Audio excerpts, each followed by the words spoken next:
કેમ છો વિદ્યાર્થી મિત્રો? એ અભ્યાસોના પ્લેટફોર્મ પર આપ સૌનું સ્વાગત છે. તો સ્ટુડન્ટ્સ, આજે આપણે ભેગા થયા છે ટીવાય બીકોમ સેમેસ્ટર 6 ઓડિટિંગ સબ્જેક્ટના તમને જે આઈએમપી ક્વેશ્ચન્સ આપ્યા છે એમાંથી એક મોસ્ટ ઇમ્પોર્ટન્ટ ક્વેશ્ચન જે છે એનું ડિસ્કશન કરવા માટે, એનો આન્સર જે છે એમાં કયા તમારે પોઈન્ટ્સ યાદ રાખવાના છે એની સમજૂતી પણ મેળવીશું અને સાથે સાથે કઈ રીતે યાદ રાખવું એ પણ હું તમને સમજાવતી જઈશ. ચાલો, તો પહેલો ક્વેશ્ચન આજનો જોઈ લઈએ. સંગીન ખરીદી એટલે શું? સંગીન ખરીદીના પ્રશ્નો અથવા તો સિદ્ધાંતો સમજાવો. અહીંયાથી સંગીન ખરીદી એટલે શું તમને 2 માર્ક્સનો ક્વેશ્ચન પણ પૂછાઈ શકે એમ છે. બરાબર, તો 2 માર્ક્સનો ક્વેશ્ચન પૂછે તો તમારે આટલું લખવાનું થાય. ચાલો, તો જોઈએ કે સંગીન ખરીદીનો મતલબ શું.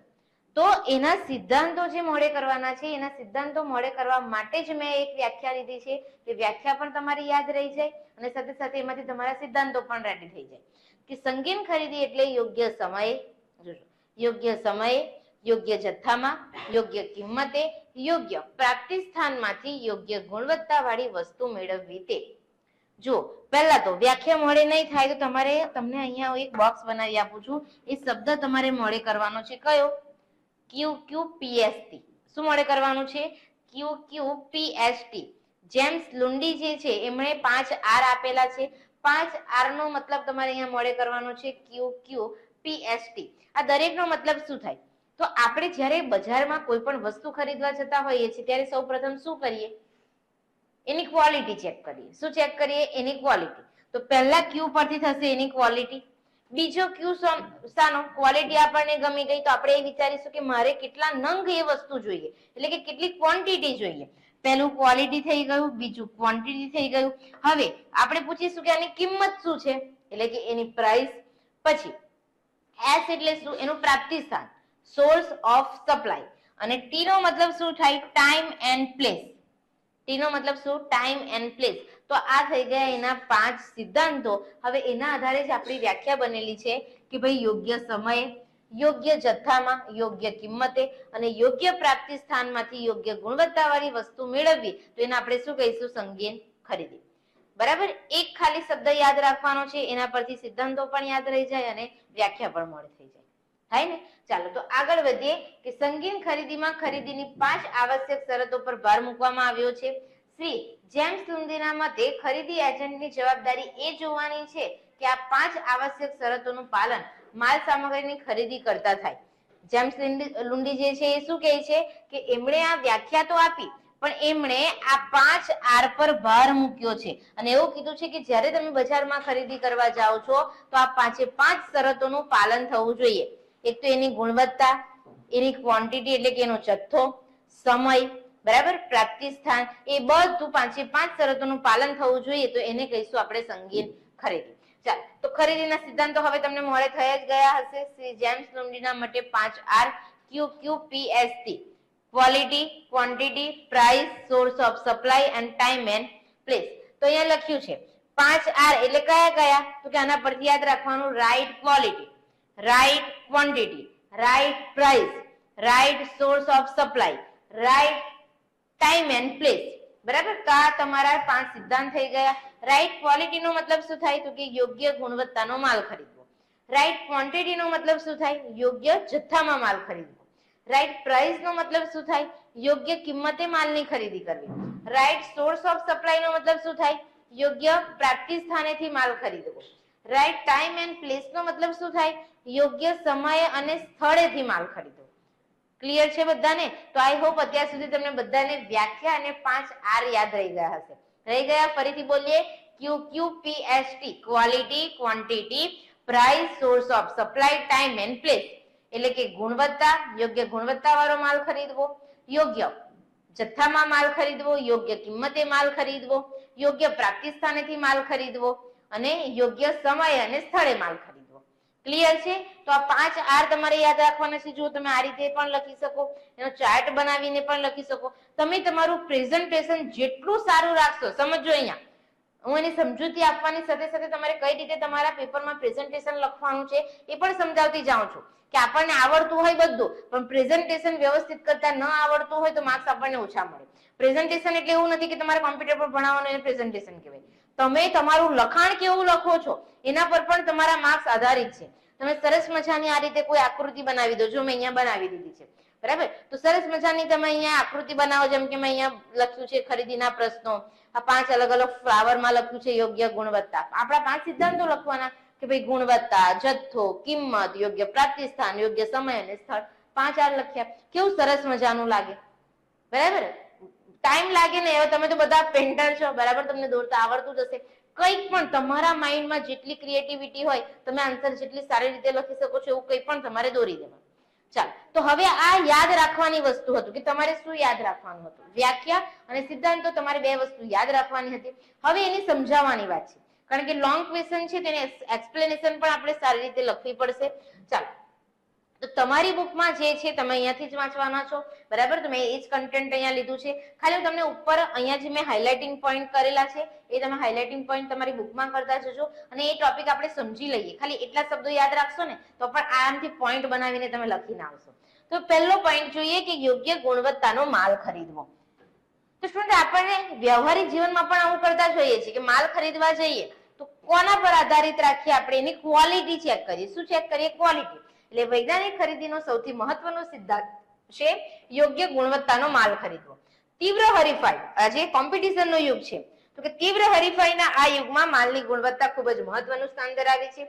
છેવટના માલની ગુણવત્તાનો આધાર ખરીદેલ કાચા માલની ગુણવત્તા પર છે એટલું જ નહીં, પરંતુ ઉત્પાદનની પડતર પર પણ અસર કરે છે. આ કોન્સેપ્ટ અહીંયા સમજો કે જ્યારે પણ આપણે કોઈ વસ્તુ ખરીદવા જઈએ છીએ તો એ વસ્તુની ક્વોલિટી છે એ કોના પર ડિપેન્ડ કરે?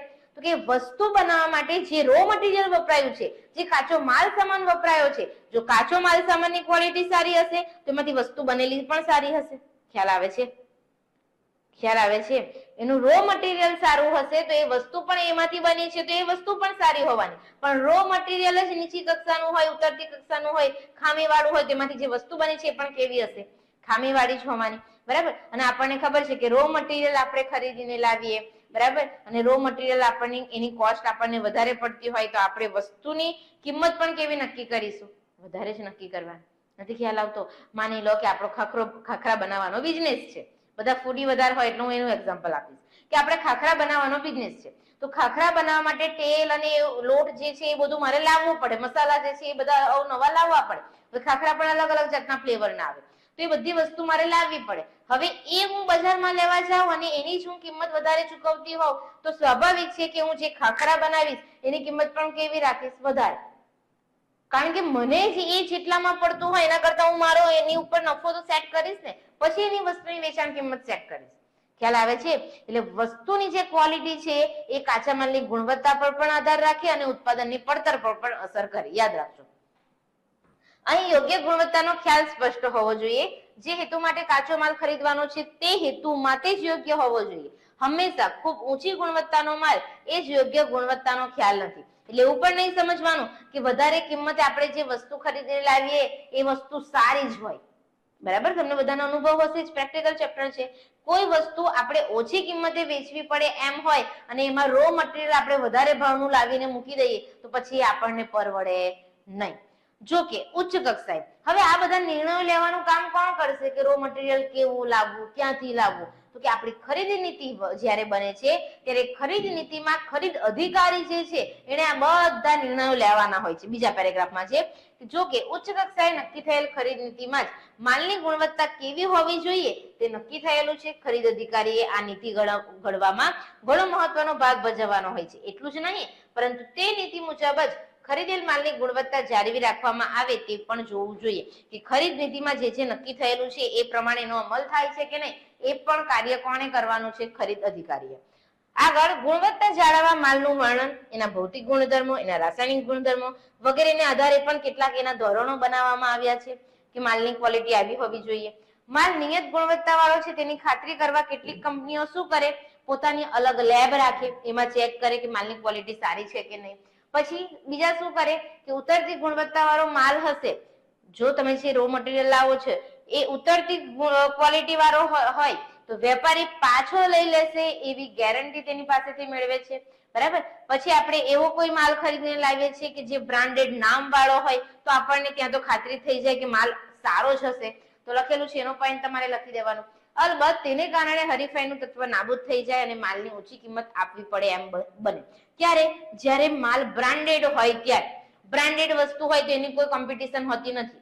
આપણને જે બ્રાન્ડના કપડા પહેરવાનું ગમે એ બ્રાન્ડના જ આપણે કપડા લાવીએ, ત્યાં આપણે જોતા નથી કે એની પ્રાઇસ કેટલી છે.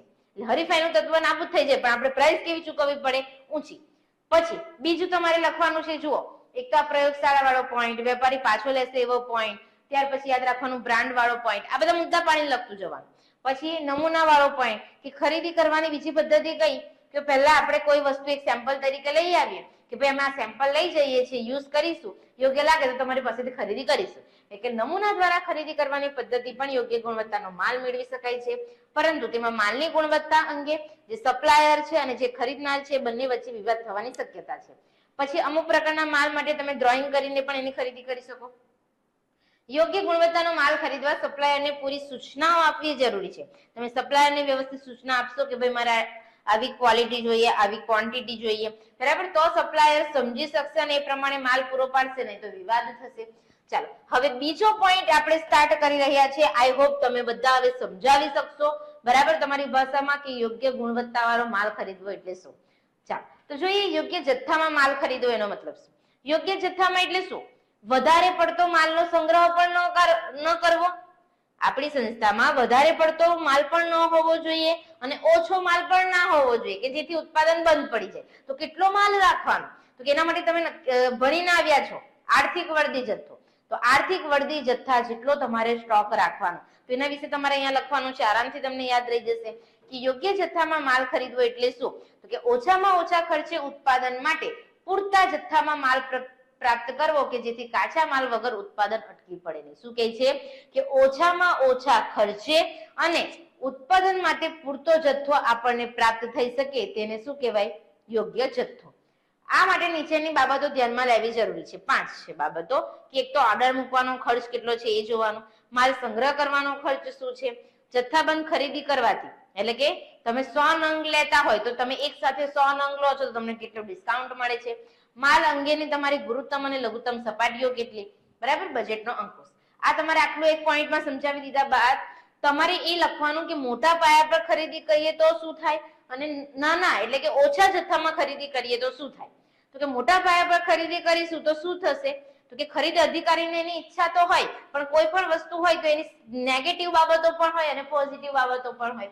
તો કે કારણ કે જો મોટા પાયા પર ખરીદી કરીશું તો ઓછો ભાવ હશે, ડિસ્કાઉન્ટનો લાભ મળશે, ઝડપી ડિલિવરી મળી જશે, વગેરે લાભો તો મળે, પરંતુ હંમેશા મોટા જથ્થામાં ખરીદી થઈ શકે નહીં. વધારે પડતો જથ્થો ખરીદવો નહીં જોઈએ. જો વધારે પડતો જથ્થો ખરીદીશું તો આપણે વધારે રકમનું ત્યાં મૂડીરોકાણ કરવું પડશે, માલ અમુક વાર બગડી જાય, અપ્રચલિત થઈ જાય એટલે કે ગ્રાહકોને ન ગમે, એનો વીમો, એનું ઇન્સ્યોરન્સ લેવું પડે, સંગ્રહ કરવાનો ખર્ચ વધી જાય. તો આ બધી બાબતો પણ છે. અને જો ઓછા જથ્થામાં ખરીદીશું તો એવું થશે કે અમુક વાર ઉત્પાદનનો પ્રવાહ, એક સ્ટોક પૂરો થાય તો આપણું જે ઉત્પાદન છે એ બંધ પડી જાય, બરાબર. તો આ બંનેમાંથી એક વચ્ચેનો રસ્તો કાઢવામાં આવ્યો જેને કહેવાય આર્થિક વર્દી જથ્થો. તો કે બધા સંજોગો ધ્યાનમાં લેતા ઓછામાં ઓછો સૌથી વધુ ફાયદાકારક જથ્થો જે હોઈ શકે એટલે જે જથ્થામાં ખરીદી કરવાથી કુલ ખર્ચ ઓછામાં ઓછો આવે તેને શું કહેવાય? આર્થિક વર્દી જથ્થો. યાદ રાખજો, આર્થિક વર્દી જથ્થો નક્કી કરવા માટે નીચેના 2 સૂત્રો છે, યાદ જ હશે, ભણીને આવ્યા છો.